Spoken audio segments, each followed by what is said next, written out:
Assalamualaikum warahmatullahi wabarakatuh. Perkenalkan, nama saya Evi Lupita dengan NIM F10812111029 dari kelas 3A reguler. Yang terhormat Ibu Dioti Aulia Pilda Gasya MPD selaku dosen pengampu mata kuliah Bimbingan Konseling dan Anak Berkebutuhan Khusus beserta teman-teman yang saya cintai. Baiklah teman-teman, di video kali ini saya akan menjelaskan materi tentang slow learner dan underachiever. Bagaimana? Apakah teman-teman penasaran? Kalau penasaran, silahkan tontonin terus ya. Baiklah teman-teman, di pembahasan pertama kita akan membahas slow learner. Apa sih itu slow learner?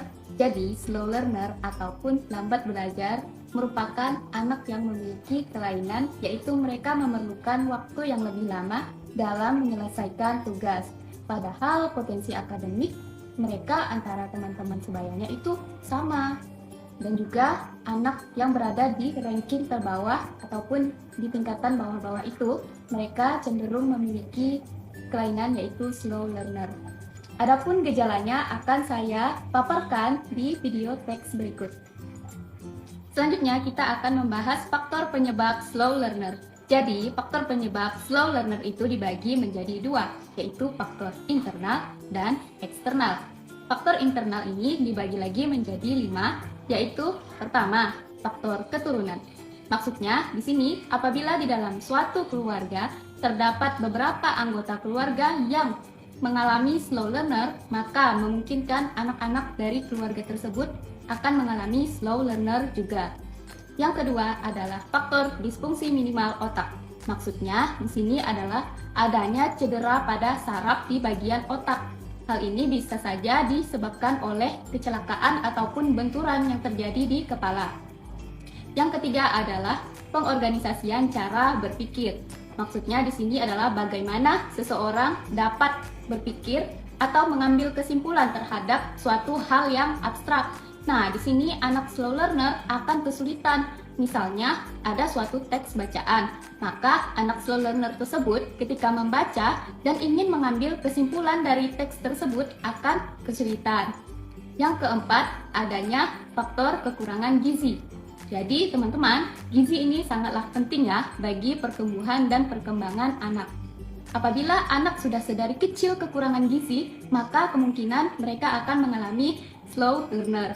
Kemudian yang terakhir adalah faktor lingkungan. Di sini lingkungan juga berpengaruh terhadap pertumbuhan dan perkembangan anak. Apabila lingkungannya kurang baik, maka anak tersebut bisa menjadi slow learner. Selanjutnya adalah faktor eksternal. Faktor eksternal ini mencakupi kurikulum yang terlalu berat, proses pembelajaran dan strategi metode yang dilakukan oleh guru itu kurang baik, dan lain-lain. Kemudian pembahasan yang kedua adalah underachiever.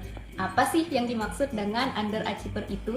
Jadi, underachiever adalah siswa yang memiliki prestasi belajar yang lebih rendah dibanding tingkat IQ-nya. Teman-teman, siswa yang mengidap underachiever ini itu biasanya dikarenakan tekanan. Tekanan ini bisa saja diperoleh dari kurikulum yang terlalu membebani ataupun orang tua yang selalu memaksakan kehendaknya terhadap anak.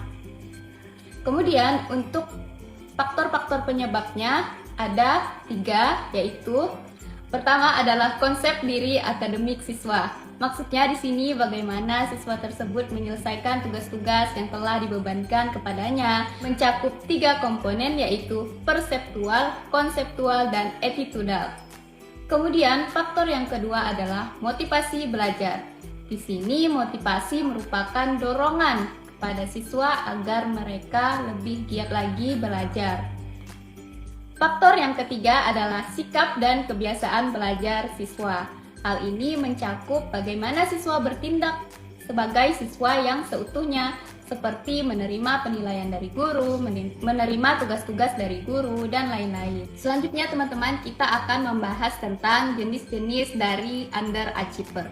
Jenis-jenis underachiever ini dibagi menjadi 3. Yang pertama berdasarkan waktunya, kedua berdasarkan luasnya, dan ketiga berdasarkan dampaknya.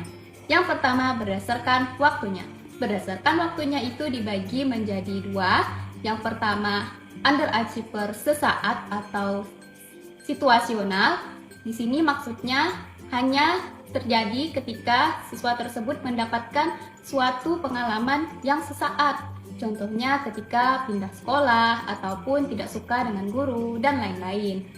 Yang kedua adalah underachiever kronis. Di sini terjadi di dalam jangka waktu yang panjang dan juga penyebabnya itu biasanya tidak jelas dan membutuhkan para ahli untuk mendeteksinya. Untuk jenis yang kedua adalah berdasarkan luasnya.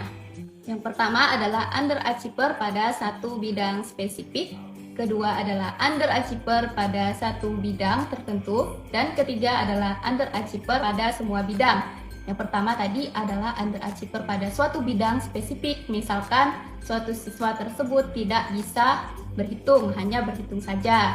Dan yang kedua tadi pada suatu bidang, misalnya di dalam bidang bahasa Indonesia mereka itu tidak bisa membaca, kemudian mengarang, dan juga menulis. Dan yang ketiga, secara menyeluruh. Maksudnya di sini mereka sama sekali tidak bisa mencapai standar minimal dari semua mata pelajaran. Jadi nilai mereka itu semuanya di bawah rata-rata. Untuk yang ketiga adalah berdasarkan dampaknya.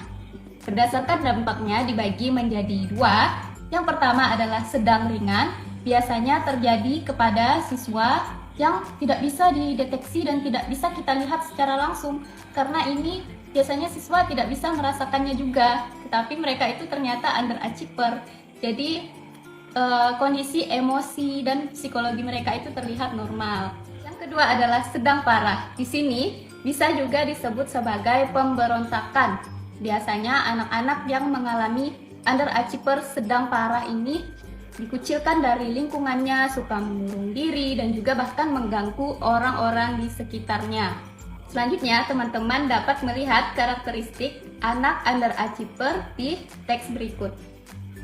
Selanjutnya, teman-teman, di sini ada kondisi penyebab anak menjadi underachiever. Dibagi menjadi dua. Yang pertama adalah kondisi di dalam keluarga. Biasanya orang tua terlalu perfeksionis, orang tua terlalu overprotective, orang tua terlalu menuntut anak agar selalu berhasil, orang tua yang meremehkan potensi anak, orang tua yang kurang percaya dengan bakat dan potensi anak, ataupun konflik di dalam keluarga, serta anak yang kurang percaya diri.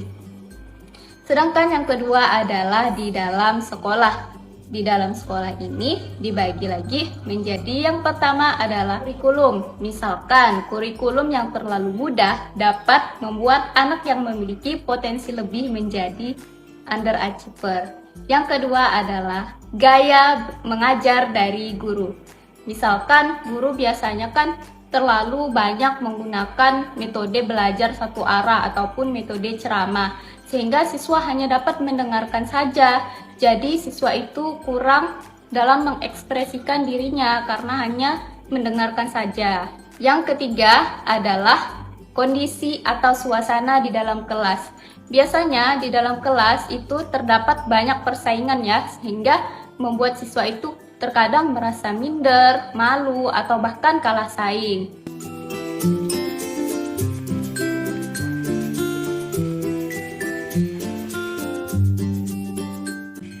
Jadi teman-teman, kesimpulan yang dapat saya ambil dari materi slow learner dan underachiever ini adalah anak slow learner dan underachiever merupakan anak berkebutuhan khusus yang memang perlu diperhatikan dalam proses pendidikan. Diperlukan kerjasama antara guru dan orang tua agar anak berkebutuhan khusus ini mendapatkan pendidikan yang layak, mendapatkan pendidikan yang baik, dan agar mereka tidak mendapat masalah dalam belajar.